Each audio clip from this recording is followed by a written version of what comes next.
मैं doctor R के पुरोहित, आपका स्वागत है। आज संवैधानिक संशोधनों पर कुछ और आगे की चर्चा करें। उसमें सबसे पहले देखते हैं संविधान का 99वां संवैधानिक संशोधन।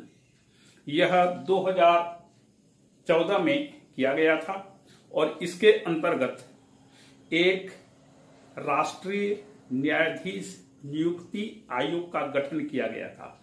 इसका शॉर्ट फॉर्म है NJAC।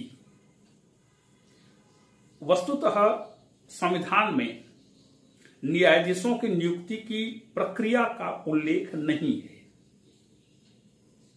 संविधान कहता है कि न्यायाधीशों की नियुक्ति राष्ट्रपति के द्वारा की जाएगी, लेकिन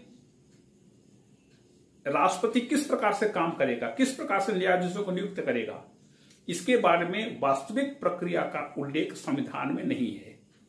इसलिए कई बार सर्वोच्च न्यायालय और शासन के बीच कुछ विवाद भी हुए हैं, कुछ मतभेद भी हुए हैं और आखिरकार सर्वोच्च न्यायालय ने यह व्यवस्था दी कि सर्वोच्च न्यायालय के मुख्य न्यायाधीश अपने 2 या 3 वरिष्ठ सहयोगियों के साथ मिल बैठ करके जो परामर्श लेकर के अनुशंसा करेंगे, राष्ट्रपति उसी सूची के अनुसार न्यायाधीशों की नियुक्ति करेंगे। ये सर्वोच्च न्यायालय ने अपने निर्णय में कहा। अब इस पर भी थोड़ा सा कुछ विवाद हुआ तो शासन ने क्या किया, एक NJAC बनाया। इसके लिए उसने संविधान में संशोधन किया कि अब से इस आयोग की संस्तुति पर, रिकमेंडेशन या अनुशंसा पर राष्ट्रपति न्यायाधीशों को नियुक्त करेंगे और इसमें यह व्यवस्था की गई कि इसका अध्यक्ष सर्वोच्च न्यायालय का मुख्य न्यायाधीश होगा, 1। नंबर 2, सर्वोच्च न्यायालय के 2 वरिष्ठ न्यायाधीश इसमें सदस्य होंगे। नंबर 3, इसमें कानून मंत्री भी सदस्य होगा और नंबर 4, 2 प्रतिष्ठित नागरिकों को इसमें सदस्य बनाया जाएगा। इस प्रकार से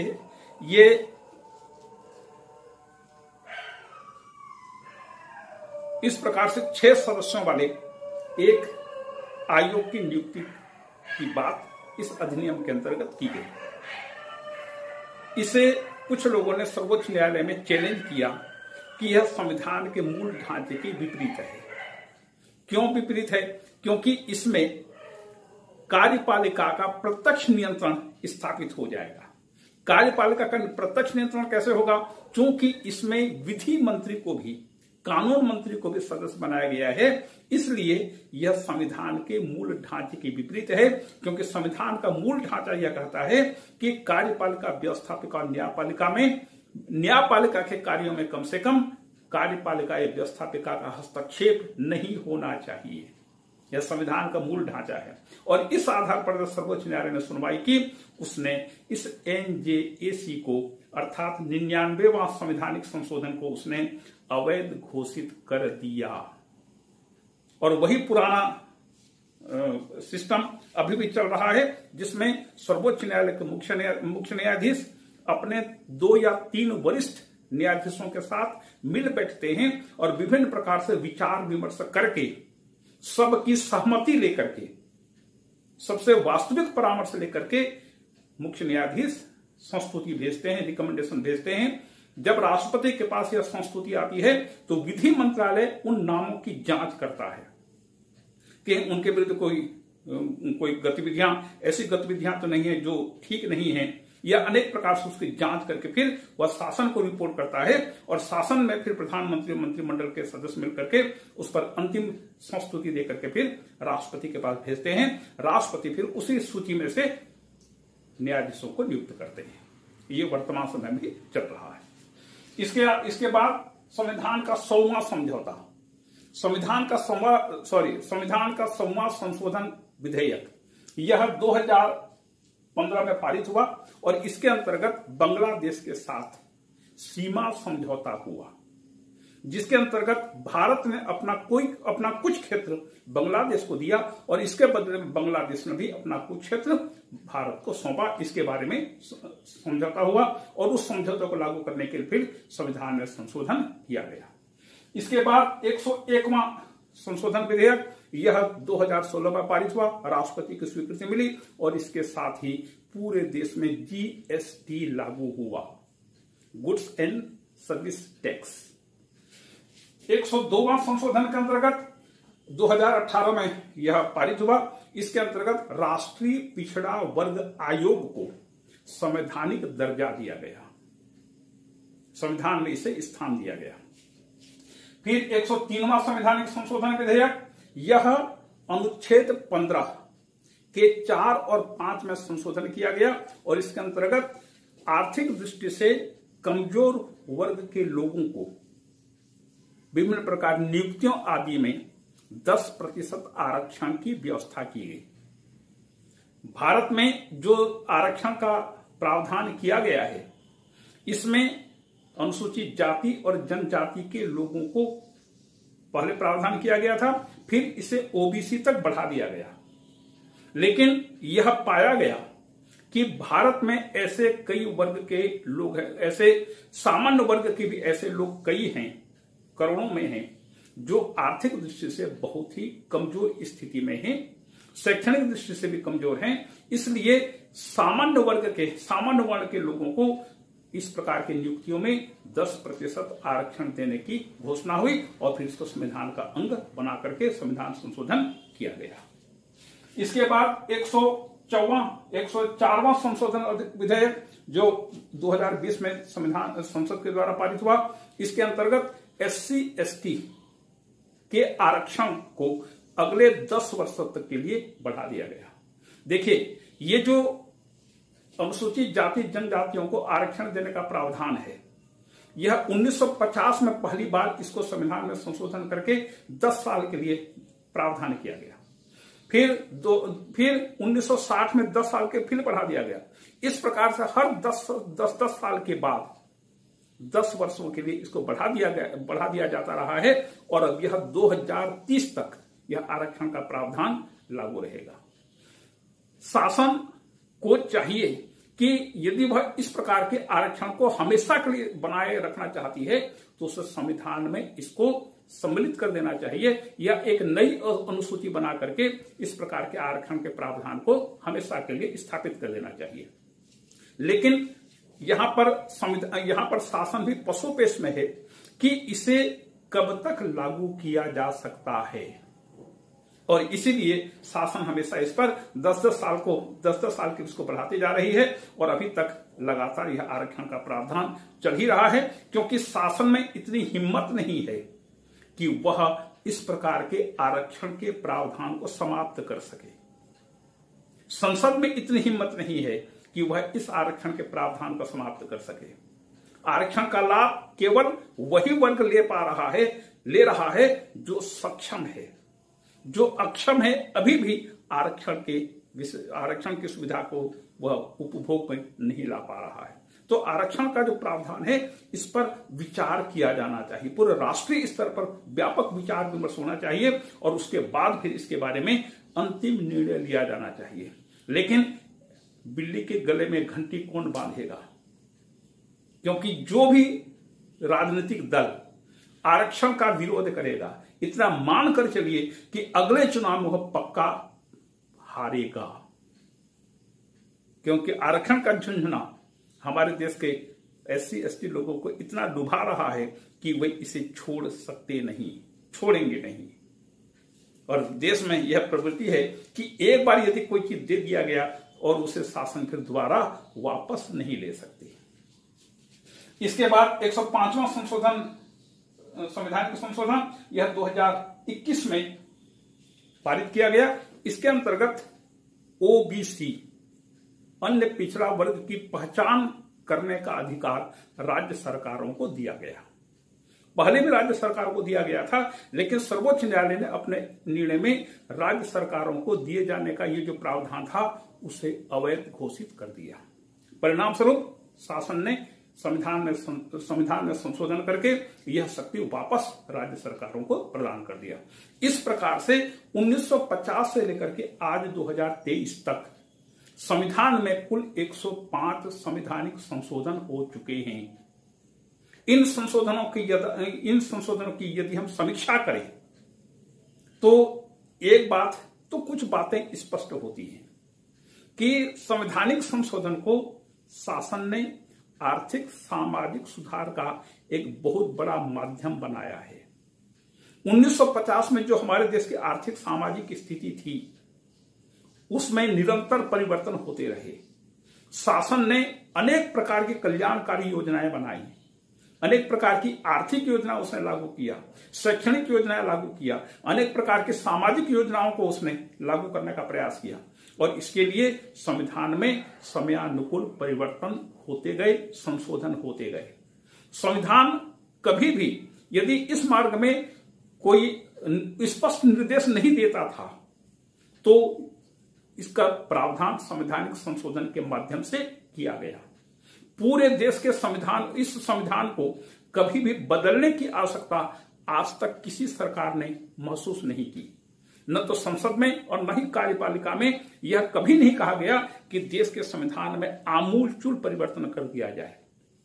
बीच बीच में यह बात जरूर उठती रही कि भारत में चूंकि बहुदलीय पद्धति है इसलिए भारत में अध्यक्षात्मक पद्धति को लागू कर दिया जाए। यह बात कई बार सामने आई लेकिन वह पूरी तरह से फ्लॉप हो गई। इस पर पूरा राष्ट्रव्यापी समर्थन नहीं मिल पाया क्योंकि अध्यक्षात्मक शासन में सामान्यतः सरकार का कार्यकाल निश्चित होता है और उसे अविश्वास प्रस्ताव या अन्य तरीके से हटाया नहीं जा सकता और जो हटाने की पद्धति होती है बहुत जटिल पद्धति होती है।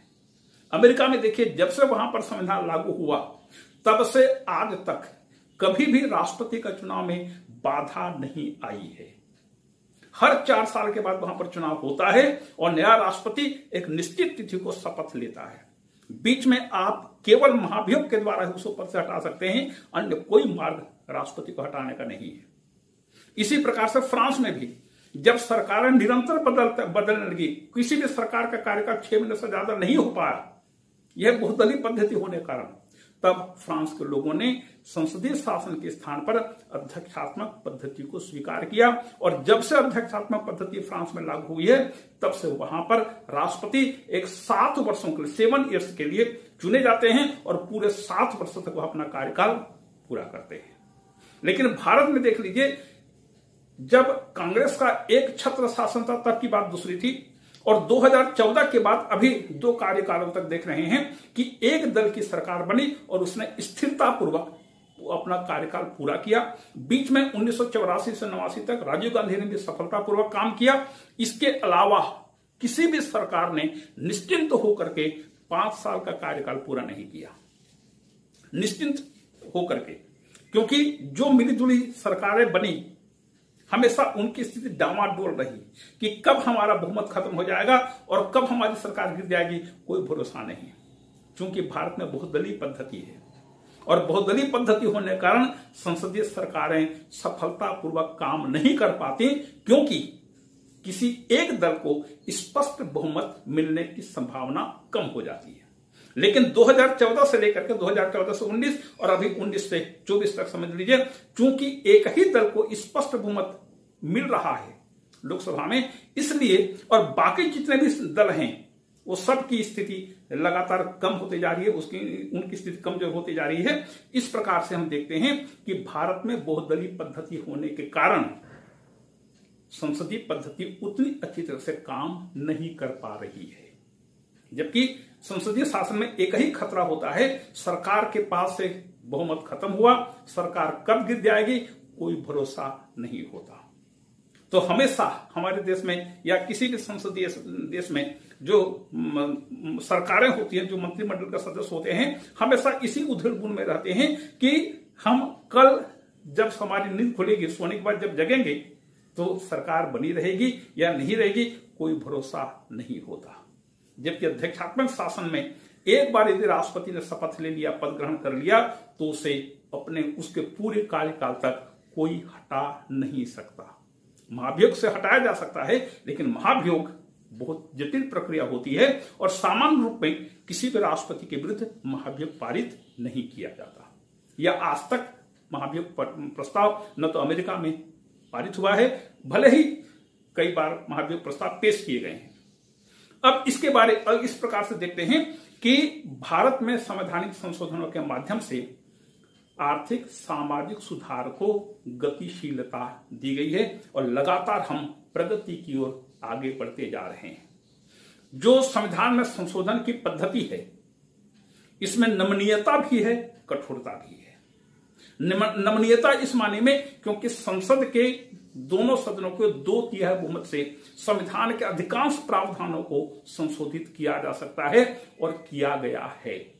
जो अति महत्वपूर्ण प्रावधान है उन पर संशोधन के लिए संसद के दोनों सदनों का 2/3 बहुमत और आधे से अधिक राज्य विधानमंडलों की स्वीकृति आवश्यक मानी गई है। और जितने भी सरकारें रही, सभी सरकारों ने इस निश्चित प्रक्रिया का पालन करते हुए समयानुकूल रूप में संविधान को संशोधित किया गया है। इसमें एक अपवाद है, जब श्रीमती गांधी का शासन रहा 1966 से लेकर के 77 तक, और विशेष करके 1971 के बाद से 1971 से 77 तक, और इसमें भी विशेष रूप से 1975 से 77 तक श्रीमती गांधी ने कुछ मनमानी किया था संवैधानिक संशोधन के मामले में, जिसे जनता सरकार जैसे ही आई उसने सब ठीक कर दिया। अब भविष्य में कोई भी सरकार चाहे जितने भी बहुमत से वो विजयी हो जाए, कभी भी संवैधानिक संशोधनों को मजाक रूप में नहीं लेगी, संविधान को अपने हाथ का खिलौना नहीं बना सकेगी। इसका पुरजोर प्रावधान कर दिया गया है। इसके अलावा संविधान में कुछ चीजें छूटी हुई हैं, तो संविधान में संशोधन करके इसका उचित प्रावधान किया जाना चाहिए। कौन कौन सी चीजें छूटी हुई हैं ताकि संविधान में संशोधन किया जा सके, उसमें कुछ बातें हैं। जैसे मूल ढांचे को स्पष्ट किया जाना चाहिए। संविधान के मूल ढांचे के बारे में सर्वोच्च न्यायालय ने 1973 के केशवानंद भारती के मामले में निर्णय दिया था, लेकिन अभी तक सर्वोच्च न्यायालय ने संविधान के मूल ढांचे को अभी तक स्पष्ट नहीं किया है। समय समय पर उसके पास जो भी मामले आ रहे हैं, उन मामलों पर फैसला देते हुए वह मूल ढांचे को परिभाषित तो कर रहा है, लेकिन मूल ढांचे को समग्र रूप से परिभाषित किया जाना चाहिए और इसके बारे में संविधान में प्रावधान होना चाहिए, ताकि कोई भी सरकार न तो इसके विरुद्ध कानून बना सके और न ही कोई संवैधानिक संशोधन पारित कर सके। फिर आगे राज्यपालों की भूमिका को स्पष्ट किया जाना चाहिए। पूरे भारत के संविधान में जितने भी प्रावधान हैं, इन सभी प्रावधानों में सबसे ज्यादा मजाक बनाया गया है तो वह है राज्यपाल के पद का। सबसे ज्यादा मजाक बनाया गया है। तो राज्यपाल भले ही राज्य का मुखिया होता है, राज्य सरकार का राज्य में सबसे प्रमुख व्यक्ति होता है, लेकिन उस पद की गरिमा को केंद्र सरकार में जिसने भी सरकार चलाया उसने इसे मजाक बनाया और राज्यपालों के कंधे पर बंदूक रख करके हमेशा गोलियां चलाई। तो राज्यपाल की भूमिका को स्पष्ट किया जाना चाहिए। इसी प्रकार से राज्यपालों के कार्यकाल के बारे में कहा गया है कि राष्ट्रपति के प्रसाद पर्यंत नहीं, इसके बारे में स्पष्ट प्रावधान होना चाहिए कि उसका कार्यकाल 5 वर्ष होना चाहिए। ठीक है, राष्ट्रपति को अधिकार होना चाहिए कि राज्यपाल को हटा देवे, लेकिन एक ठोस कारण होना चाहिए। ऐसा नहीं कि केंद्र में यदि सरकार बदल गई तो राज्यपालों से त्यागपत्र लेना जरूरी हो जाए, ऐसा प्रावधान नहीं होना चाहिए। और यही आज हो रहा है देश में। भले ही आजकल सर्वोच्च न्यायालय बिल्कुल जागृत हो गया है और सर्वोच्च न्यायालय में राज्यपाल जाते रहे हैं, तो सर्वोच्च न्यायालय ने हमेशा राज्यपालों का साथ दिया है, लेकिन संविधान में ऐसा प्रावधान होना चाहिए। फिर आगे संशोधन प्रक्रिया के बारे में देख लीजिएगा। संशोधन प्रक्रिया के बारे में दोनों सदनों की शक्तियां समान हैं। साधारण विधेयक में लोकसभा शक्तिशाली है, राज्यसभा शक्तिहीन है, लेकिन संवैधानिक संशोधन के मामले में भी राज्यसभा को कमजोर और लोकसभा को शक्तिशाली बनाया जाना चाहिए। दोनों सदनों की शक्तियां समान हैं और इस माने में समान है कि दोनों सदनों से एक रूप संशोधन विधेयक पारित होने पर फिर आगे की कार्यवाही हो सकती है। यदि लोकसभा राज्यसभा के बीच मतभेद उत्पन्न हो जाते हैं तो इस मतभेद को दूर करने का कोई प्रावधान संवैधानिक संशोधन के मामले में नहीं है। इसी प्रकार से जब राज्यों के विधानमंडलों की स्वीकृति के लिए भेजा जाता है संशोधन विधेयक, तो कितने समय के अंदर अनुसमर्थन मिलना चाहिए, इसके बारे में संविधान मौन है। इसका प्रावधान किया जाना चाहिए। एक और बात, राज्य विधानमंडलों की स्वीकृति, आधे से अधिक राज्य विधानमंडलों की स्वीकृति मिलनी चाहिए, का अनुसमर्थन मिलना चाहिए, इतना संविधान में कहा गया है। मतलब यह हुआ कि राज्य विधानमंडलों से संशोधन विधेयक साधारण बहुमत से पारित होगा। संसद के दोनों सदन कुल सदस्य संख्या का बहुमत और आधे से और उपस्थित तथा मतदान करने वाले सदस्यों के 2/3 बहुमत से पारित करेंगे दोनों सदन। लेकिन राज्य विधानमंडल उसको साधारण बहुमत से पारित करेंगे। अब यहां पर फिर एक प्रश्न आता है, राज्य विधानमंडल में कुछ राज्य में 2-2 सदन है, विधानसभा भी है, विधान परिषद भी है।